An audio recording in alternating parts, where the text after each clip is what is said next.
Well, hello, good evening, and welcome to episode 26 of Humanity versus Insanity, the Crane Report. Now, there is just so much happening at the moment. The vast majority of people struggle to stay abreast of unfolding events. So many people tend to focus on a single event whilst ignoring the bigger picture. And because there is so much happening, even the most capable and competent researchers tend to overlook some of the detail because they're skimming and then looking at something else. And we're all guilty of that. I'm not pointing the finger at any individual. I'm guilty of it myself. So tonight, what I want to do is try and dig a little bit deeper under something that is clearly impacting upon all of us. And it's the classic. We need to look at a little bit of history because everything that is happening is scripted. I always make the observation that I don't claim any special insight. I simply read the scripts. And some of those scripts are in documents that we're never meant to find. They are in the public domain, but they are buried very, very deep indeed, and one almost has to stumble upon them. So tonight, I just want to go back to late in the last century, to 1997, and the publication of this book. We see on screen here, Zbigniew Brzezinski's Grand Chessboard. Now, we've discussed Brzezinski on previous editions of Humanity versus Insanity, with particular reference to his 1970 book, Between Two Ages, the Technotronic Era, and the fact that he was effectively updating Technocracy Inc., published by Marion King Hubbard and Howard Scott in 1932. Well, Brzezinski was out of presidential favor during the 1990s, and although he is ostensibly the Democratic version of Henry Kissinger, when I say Democratic version, I mean advisor to the Democrats, the political party, not democratic per se. So Brzezinski, of course, was a prime mover in establishing the Mujahideen in Afghanistan in 1979. And there are numerous pictures of Brzezinski in Afghanistan meeting with the leaders of the Mujahideen as the US financed and trained the Afghanistani fighters to combat the Russian military. And of course, if we look at history, then actually nobody has successfully invaded and conquered Afghanistan. But Brzezinski, could be argued, was the founder of Al-Qaeda, because Al-Qaeda, as Robin Cook so eloquently explained in his resignation speech, means database. And effectively, the Mujahideen were being trained, and the US military trainers were logging the names against the training and the weaponry that each of the Mujahideen fighters had had. Thus, the database, Al-Qaeda. Of course, Al-Qaeda has morphed, but Brzezinski, in his Grand Chessboard, made it very clear that the central arena in the chessboard in the coming century was going to be this area here. And as we can see on the map here, we are effectively looking at the Middle East.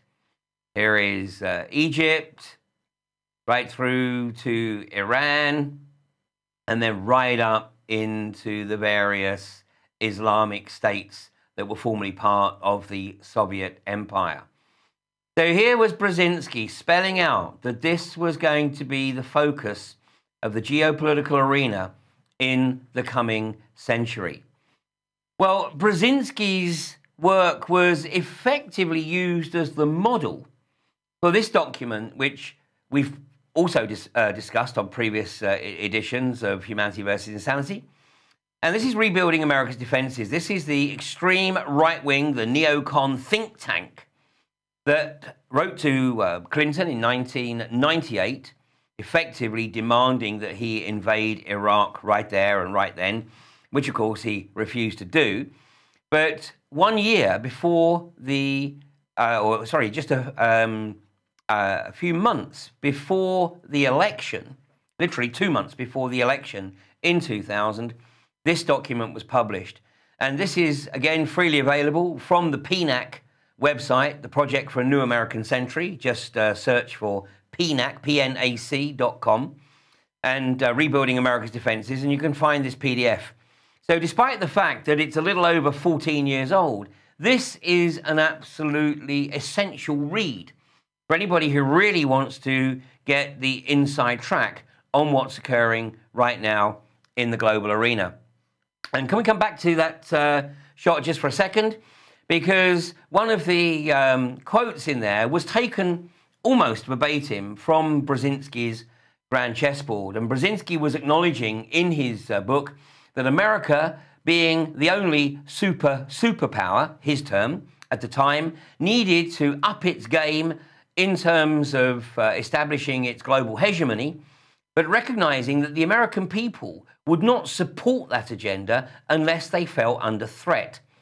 And so Brzezinski's phrase was paraphrased by PNAC, and you see on the front of the document there, I've extracted the phrase, I think it was page 51, it says, "Further, the process of transformation, even if it brings revolutionary change, is likely to be a long one, absent some catastrophic and catalyzing event like a new Pearl Harbor.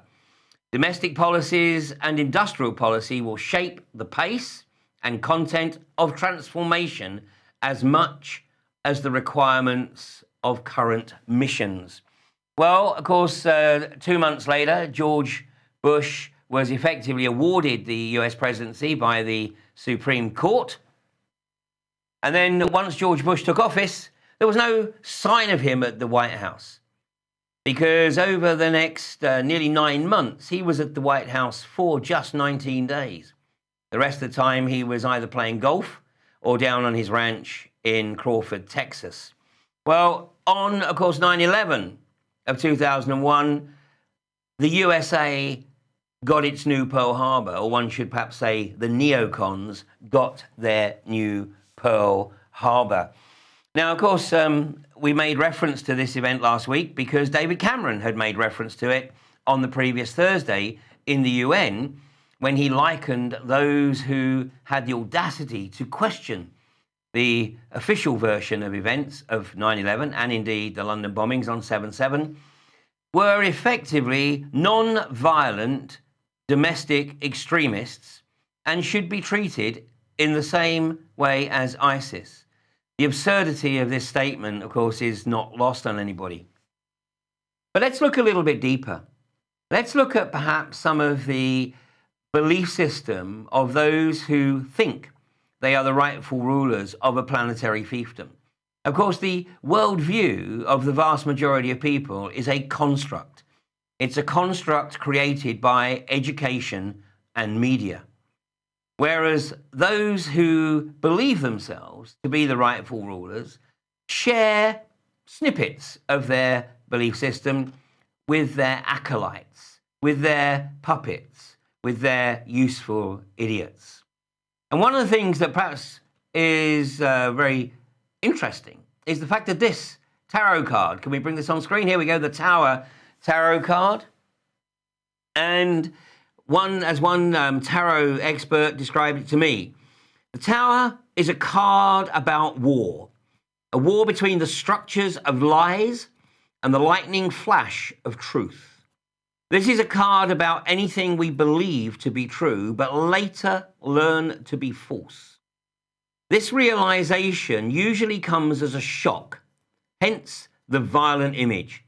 It is quite simply that moment in any story where someone finds out a shocking truth, one that shatters their perceptions and makes them reassess their beliefs. Now, the irony is that I had my Tower moment almost exactly a decade earlier, in fact, in late March and early April of 1991, when I went into Kuwait in the immediate aftermath of the First Gulf War. And what I witnessed in Kuwait made me realize that my worldview was somewhat lacking and that there was an alternative sequence of events unfolding that were way beyond the perception of the vast majority of people who were basing their worldview on what they saw on CNN. Now, in 1991, that was at least 5 years before the emergence of the internet. And even in the late 90s, it certainly wasn't the repository of information that we have today. Although that in the late 90s and early part of this century, one might argue that that repository of information was a little bit more independent than it is right now. Certainly the search process today has to be filtered dramatically because it is controlled by the global corporatists.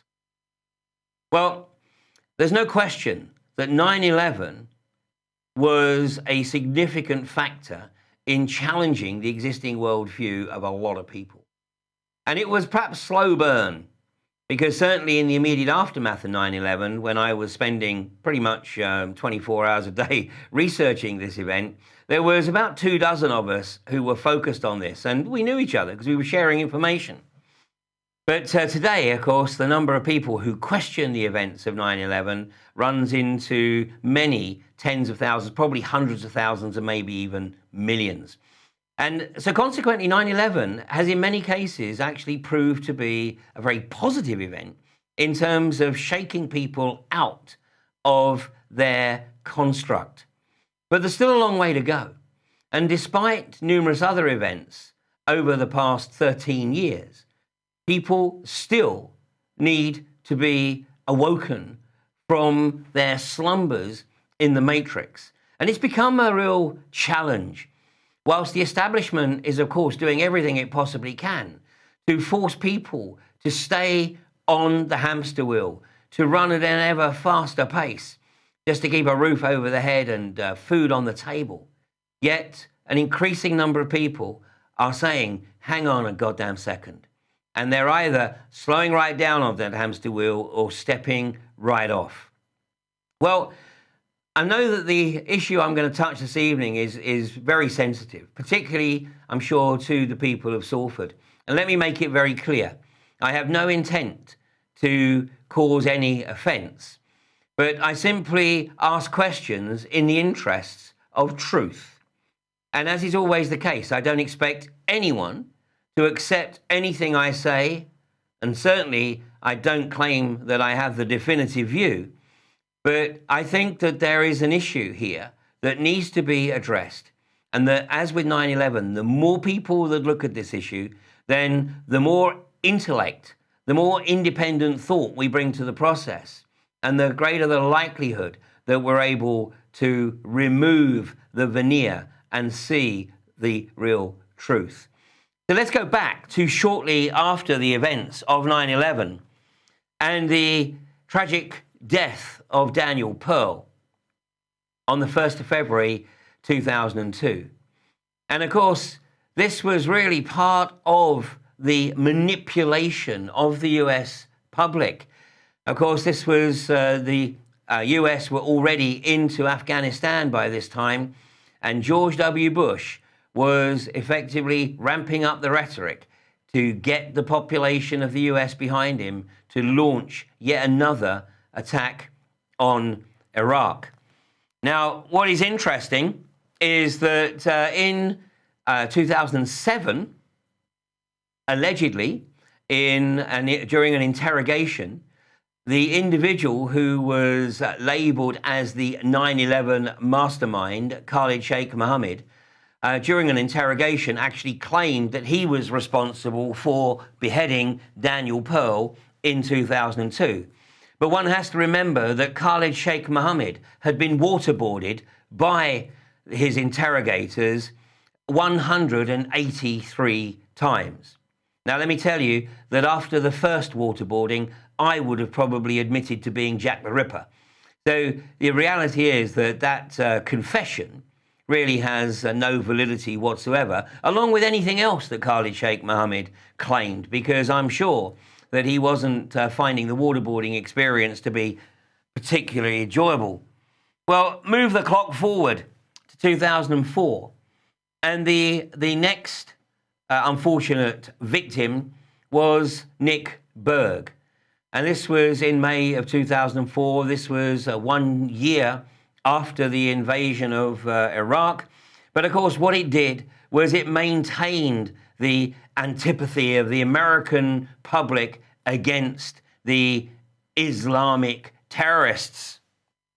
Well, then we go through a period of a little over 10 years, and we come right up to the latest series, a sequence of beheadings. And I think I may have got the date wrong here, because I think that James Foley was actually beheaded in August, if he was beheaded. Because as I made the observation last week, the videos that have been released certainly do not look genuine to me. And only, I think today, Naomi Wolf was lambasted in the British media for having the audacity to question the authenticity of these videos that have been released featuring Jihadi John. And Naomi Wolf, as a accredited journalist, simply makes the observation that normal journalistic practice is that before anything is reported, it should be verified by at least 2 independent sources. And apparently one American mainstream outlet claimed, well, it had to be true because it was all over YouTube. Oh, really? Well, that's a bit like us in the UK saying, well, it must be true because it was in the Sun. Well, the 4 videos that have been released over the last month and a half or so now, of course, James Foley, then followed by Stephen Sotloff, this time an American-Israeli of dual nationality, and once again featuring Jihadi John, featuring very similar backdrop. And I must confess that I and a number of others have looked at this, and we consider there's a distinct possibility that this was a green screen setup. Then we have the 2 Brits, David Haynes on the 13th of September, and then, of course, in the last few days, Alan Henning of Salford. Now, I'm not suggesting for one moment that these individuals are perhaps still alive. I'd love to think they were. But Naomi Wolf asks some very pertinent questions in her article, which is certainly still currently on the Daily Mail online website. So please do take a look at that, because more and more journalists are starting to ask the pertinent questions. The videos do not look genuine. The behavior of the 4 alleged victims are not consistent with somebody who is literally about to go to their death. Were they drugged? Who knows? But even the aftermath showing the body and the severed head certainly does not look genuine. Medical professionals have questioned the apparent lack of blood and the fact that there is no blood, despite the apparent scything across the throat of the knife. So over the course of the last decade, we have had 6 beheadings that have been reported, but the sources have been somewhat dubious. In most cases, it is single source. And as Naomi Wolf says, were these people actually captured? Was there any record of them being in the custody of Islamic extremists? Because these records are normally, fastidiously maintained by the likes of Amnesty International. So the questions are being asked, and yet the establishment seems reluctant to respond. Well, this came to the fore a few days ago. This was brought to my attention, and it's actually from an article that was written in the immediate aftermath of Daniel Pearl's beheading. And this is the depiction on the apron of the 9th to 11th degrees in the Memphis-Misraim Brotherhood. Now, the Memphis-Misraim, by the way, is simply a plural for Egyptian. So this is an Egyptian Masonic rite. And of course, the link between the Egyptian Masonic rite and the name ISIS, will not be missed on any of the viewers out there. But let's go back to that graphic there. And let's have a look here, because obviously we've got the 9, and the 9 is effectively dissected by the short knife there, the dagger. This represents the 9 to the 11th degree. As you can see, what we have there is the beheading, the separation of the head from the torso by a long knife, or the Arabic sword.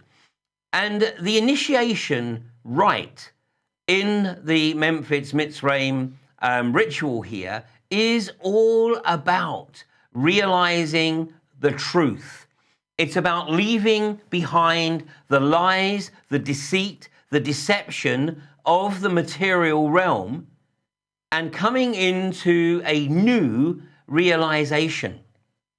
Well, let me share with you the insights of Bill Schnoebelen, who's an author, a writer on Freemasonry.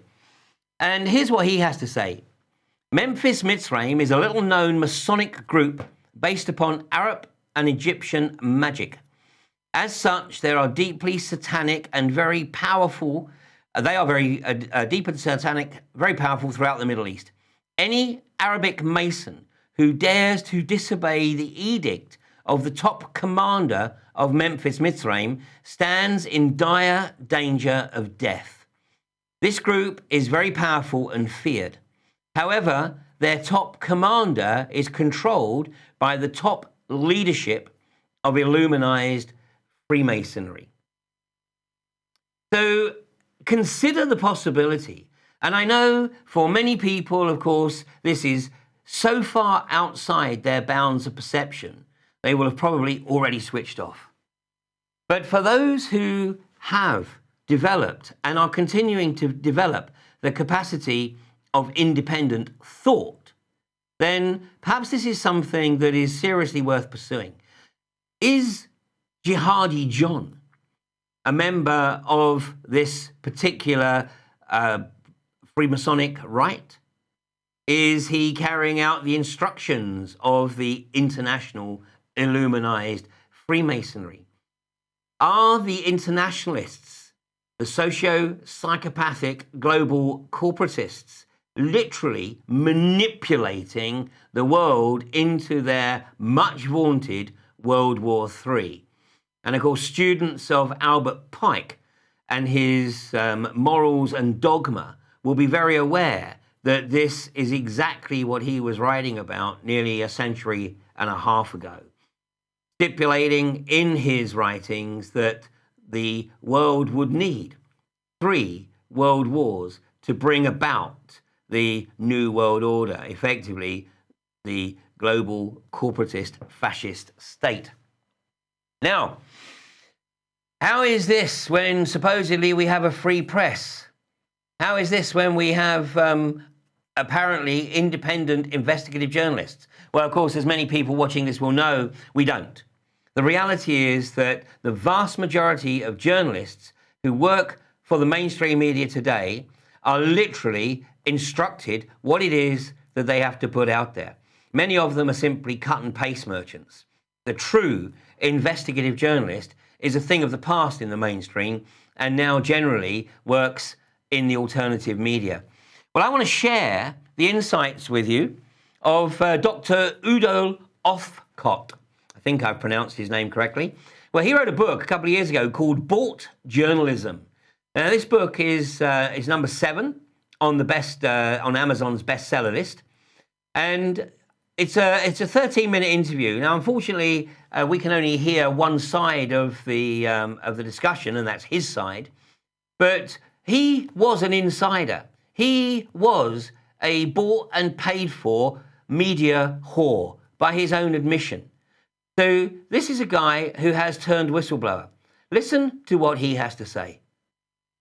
it is not right what I have done in the past, to manipulate people, to make propaganda against Russia, and it is not right what my colleagues do and have done in the past, because they are bribed to betray the people, not only in Germany, all over Europe. The reason writing this book was that I am very fearful of a new war in Europe, and I don't like to have this situation again, because war is never coming from itself. There is always people behind it to push for war.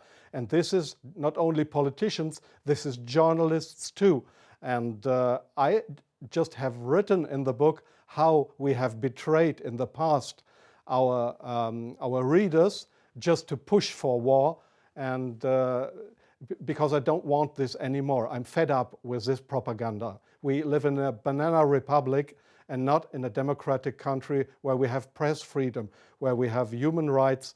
If you see the German media, especially my colleagues who day by day write against the Russians, who are in transatlantic organizations and who are supported by the United States to do so, well, people like me, I became an honorary citizen of the state of Oklahoma in the United States. Just why? Just because I write pro-American. I wrote pro-American. I was supported by the Central Intelligence Agency, by the CIA. Why? Because I should be pro-American. I'm fed up with it. I don't want to do it anymore. And so I've just written a book not to earn money. No, it will cause a lot of trouble for me, just to give the people in this country, in Germany, in Europe, and all over the world, just to give them a glimpse of a view what goes up behind the closed doors. Yes, there is many examples for that. If we go just back to history, if you go into the year 1988, if you go to your archives, you will find in March 1988 that there was in Iraq, in Iraq, the Kurdish people have been gassed with poisoned gas. That is known all over the world. But in July 1988, they sent me to a town called Zubaydat, that is on the Iraqi-Iranian border. There was war. It was war between the Iranians and the Iraqis, and I was sent there to photograph how the Iranians have been gassed with poisoned gas, with German poisoned gas. You call it Lost and Zarine, mustard gas, made by Germany. They have been gassed, and I was there to make photographs how these people have been killed by poisoned gas from Germany. When I came back to Germany, there was just one small photo in a newspaper, in the Frankfurter Allgemeine, and there was one small article not writing how impressive, brutally, how unhuman, how terrible it was to kill decades after the end of the Second World War, people with German poisoned gas. So this was a situation I feel misused for having been there and just to give a documentary what has been done, but not being allowed to cry out to the world what we have done behind closed doors. Up to today, it's not well known in the public that with German public gas, there have been hundreds or thousands of people gassed in this city of Zubaydat. Now you ask, what have I done for intelligence agencies? So please see, most of the journalists you see in foreign countries, they claim to be journalists, and they might be journalists, European or American journalists, but many of them, like me in the past, are so-called non-official cover. That's what the Americans call that. I have been a non-official cover. Non-official cover means what? It means you too work for an intelligence agency. You help them if they want you to help them, but they will never, when you are locked, or when they find out that you are not only a journalist but a spy too, they will never say, oh, this was one of our guys. They will not know you. That means non-official cover. So I have helped them in several situations, And I feel ashamed for that too now. Like I feel ashamed that I have worked for a very recommended newspaper like the Frankfurter Allgemeine, because I was bribed by billionaires, I was bribed by the Americans not to report exactly the truth, but I just imagined in my car while I was driving to this interview, I just tried to work out in my brain what would have happened if I would have written a pro-Russian article in the Frankfurter Allgemeine. Well, I don't know what would have happened, but we were all educated to write pro-European, pro-American, but please, not pro-Russian. So I'm very sorry for that, but this is not what I understand for democracy and for press freedom. I'm very sorry for that. Well, yes, I understand your question very well. Germany is still a kind of a colony of the United States. You see that in many points, like the majority of the Germans don't want to have nukes in our country, but we still have American nukes. So we are still a kind of a colony of the Americans. And being a colony, it is very easy to approach young journalists through what is very important here is transatlantic organizations. All journalists from really respected and recommended big German newspapers, magazines, radio stations, TV stations, they are all members or guests of those big transatlantic organizations. And there, in these transatlantic organizations, you are approached to be pro-American, and there is nobody coming to you and saying, well, we are the Central Intelligence Agency, would you like to work for us? No, this is not the case how it happens. What they do, these transatlantic organizations, is they invite you for seeing the United States. They pay for that, they pay all your expenses and everything.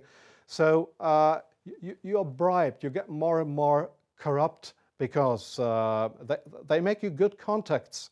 You won't know that those good contacts are, let's say, non-official covers, or officially people working for Central Intelligence Agency or other American agencies. So you make friends. You think they are friends, and you cooperate with them. They ask you, well, could you do me this favor? Could you do me that favor? And so your brain more and more is brainwashed through these guys. And your question was, is this only the case with German journalists? No, I think it is especially the case with British journalists, because they have a much closer relationship. It is especially the case with Israelis, of course, with French journalists for a part, not that big as with German or with British journalists. It is the case for Australian journalists, for journalists from New Zealand, from Taiwan, from, well, there is many countries in the Arab world, like Jordan, for example, like Oman, the Sultanate of Oman. There is many countries where this happens, where you find people to claim they are respected journalists, but if you look behind them, you'll find they are puppets on a string of the Central Intelligence Agency. I'm sorry in interrupting you. I'll give you one example. Sometimes the intelligence agencies, they come to your office and want you to write an article. I give you an example not from strange other journalists, from me myself. I've just forgotten the year. I just remember that the German Foreign Intelligence, Bundesnachrichtendienst, it is just a sister organization of the Central Intelligence Agency. It was founded by the American Intelligence Agency. So one day, the BND, this German Foreign Intelligence Agency, came to my office at the Frankfurter Allgemeine in Frankfurt. And they wanted me to write an article about Libya and about Colonel Muammar Gaddafi.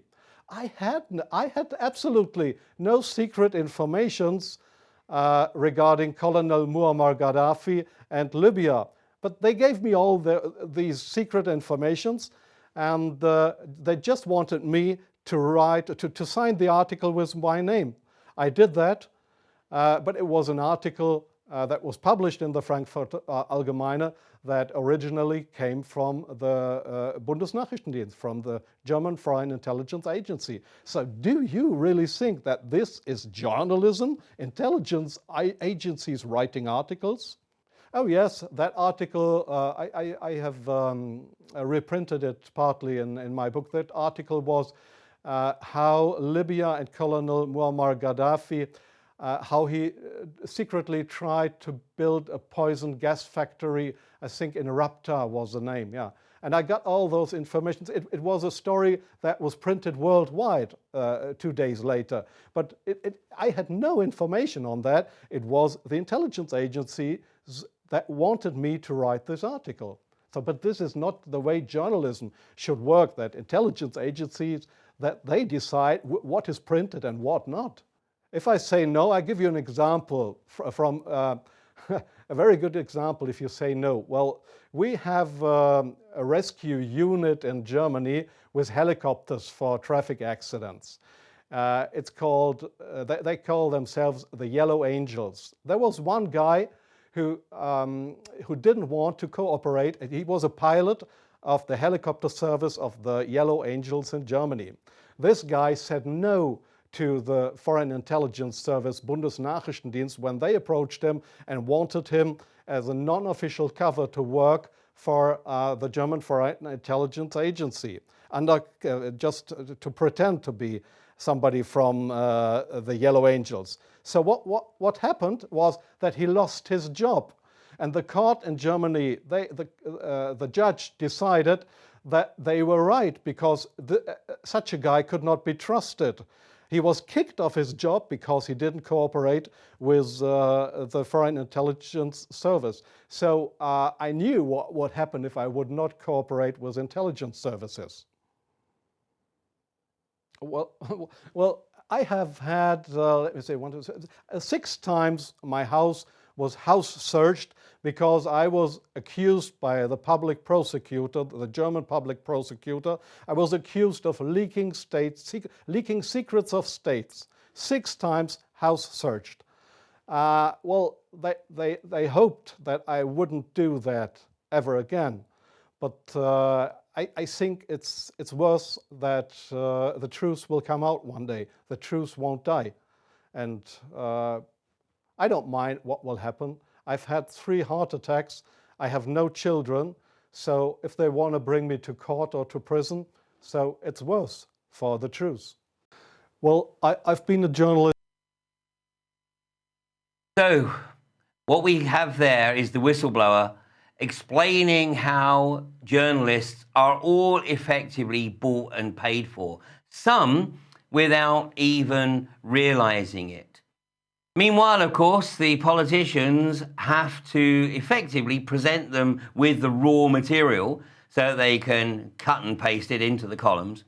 And those of you who were watching last week's show will remember I made a reference to David Cameron's presentation, it's now Thursday week ago, in the UN, in fact, just a few hours before he recalled Parliament to get the sanction to launch military attacks on ISIS, ISIL, as he referred to them, Islamic State, and obviously needing to overturn the parliamentary decision from 2013. So Cameron, here he is, determined to confront ISIS, and in that presentation he said, non-violent conspiracy theorists are just as dangerous as Islamic State. Actually making the observation that those who peddled misinformation about events like 9/11 and 7/7 were just as dangerous as ISIS. Well, this, of course, is the reason that the British establishment tried to present the view that it would be illegal to watch any of the videos that had allegedly been posted by Jihadi John and his cohorts as they beheaded their unfortunate victims. Well, the reason, of course, that it was necessary to make it illegal was because the more discerning viewer might actually pick up on the fact that they might not be genuine. So even the mainstream journalists that did question the veracity of those reports were, of course, bribed, browbeaten, or bullied into silence. Well, of course, where Cameron is heading with this is to challenge the supremacy in British law of the Human Rights Act. And he is using Islamic State as the excuse. And the phrase that we are hearing more and more in the British media is his desire, and we can see it here on the screen, to axe the hated Human Rights Act. Hated by whom? Well, it's certainly hated by the socio-psychopathic global corporatists, because it is the human rights legislation that effectively permits free speech, that effectively permits the right to assembly, the basic right to protest. So when Cameron talks about getting rid of human rights legislation, it really has very little to do with what's occurring in the Middle East, and is simply being used, as an excuse to get rid of this legislation. Well, Theresa May, of course, at the Tory party conference, went a stage further and made the observation that the Tory government needs to introduce a snooper's charter. In other words, basically what she is saying is that the security services and the police need carte blanche to be able to access the personal data of basically anyone they deem a potential threat to the state, whether that's violent or non-violent. In other words, anybody who dares to use what was once described as the democratic process and free speech to challenge the establishment. Well, Tony Abbott actually got in ahead of her. Tony Abbott, the Australian Prime Minister, and he has now absolutely stated that it is going to be necessary to reduce freedoms, to remove freedoms, to save lives from the terrorism threat. Well, let's just have a quick look at the risk that Australians face to terrorism. This is causes of death between 2003 and 2012, but to really sort of get a decent number, the terrorism line has been extended to 1978. So you can see that the top cause of death in Australia over the period of 2003-2012 was actually suicide. Nearly 3 times as many suicides as car accidents, and nearly 10 times as many suicides as homicides. Diabetes creeping up at the top there. Way down the list is terrorism at 113. Now, at a quick glance today, I was able to establish where about 105 of those were, I think it is. The IRA killed 2. That was a case of mistaken identity, I think, back in 1990. In 9/11, there were 11 Australians killed. But, of course, the bulk of the Australians killed as a result of terrorism were the Bali 1 bomb in October of 2002, which, again, the physical evidence does not support the official story. And it was, of course, a very conveniently timed event to persuade Australians that they needed to join the coalition of the willing in the invasion of Iraq. Now, we're running out of time, so we don't even have the time this evening to touch on Ebola and the rising cases of Ebola. Now, there is something not right about this either. And there may not be an issue of Humanity versus Insanity next week, because I should be up in North Yorkshire. But we will be following up on this story in 2 weeks' time. Meanwhile, I'm going out to Tony Abbott land, and I'm going to be participating in a series of events in Australia, covering Perth, Sydney, Melbourne and Brisbane. These events are being organised by Freedom Summits. So if you want more information, look at the other speakers, an outstanding lineup. It's www.freedomsummits.org. And I'm just going to leave you tonight with this thought. You're either with us or you're with the socio-psychopathic global corporatists. Deciding that you're not going to get involved, deciding that you're not going to do anything to challenge this agenda is no longer appropriate. That's why the title of my talks in Australia, we can put it back on the screen there, thank you, is Apathy Kills, the greatest threat to humanity ever. Thank you for joining me. See you in 45 minutes of Fracking Nightmare.